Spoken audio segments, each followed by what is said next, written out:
Now there's Kawhi, who went to a Blue Jays game last night, created a whole big hullabaloo because he's there. Then we hear rumor that he's shopping for boxes at a Home Depot. Woj and reporting from the worldwide leader being that he's willing to go on an Eastern Conference tour, free agency tour. Ramona, what do you make heads or tails out of all of this information? Yeah, so his uncle, Dennis Robertson, who is a key, I don't know what his title is. I don't want to call him just his uncle because he's a lot more than his uncle. He's his manager, his advisor, very, very important in this process. His uncle lives in New Jersey, so I think there's the explanation for why he would think about leading with the Knicks or the Sixers or the Nets, as what we were talking about last night. I've heard that as well, so I can confirm all that. But it's that would be the reasoning behind that, I'll say this. That's my interpretation of the reasoning behind him meeting those Eastern Conference teams. Okay, and it still feels like this comes down to, do you stay in Toronto or do you go to the Clippers? Let's throw the Lakers in there because it's LA, but I think we're mostly talking about the Clippers.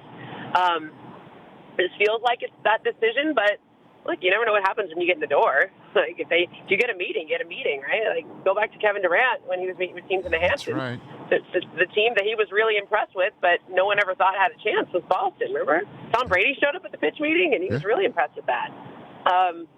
Didn't mean he went there, right. But first you got to get a meeting, and anyone who tells you they know what Kawhi is going to do is going way too far out on a limb, because I would say of all the free agencies I have covered, what Kawhi Leonard thinks and what really comes just from him and not from anybody else is about the hardest to determine, as I've experienced. And that's saying something, but it's also not surprising based on how hard it is to get to know the guy anyway. And then based on your reporting and then the talking that you're hearing, the one free agency rumor that you think is most likely to happen in a couple Sundays from now, Ramona Shelburne, would be what?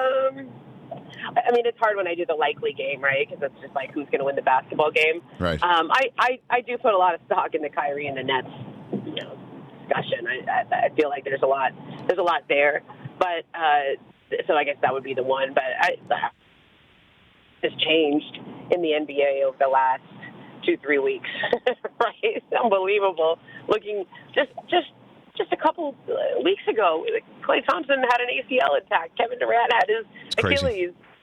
Anthony Davis was still a Pelican. I mean, it's amazing how much the league has changed just in 2 or 3 weeks. And go back to February when we were talking about Boston maybe trading for Anthony Davis, and they couldn't do it because they couldn't have Kyrie and Anthony Davis on both on max deals, and now it looks like they could lose both of them.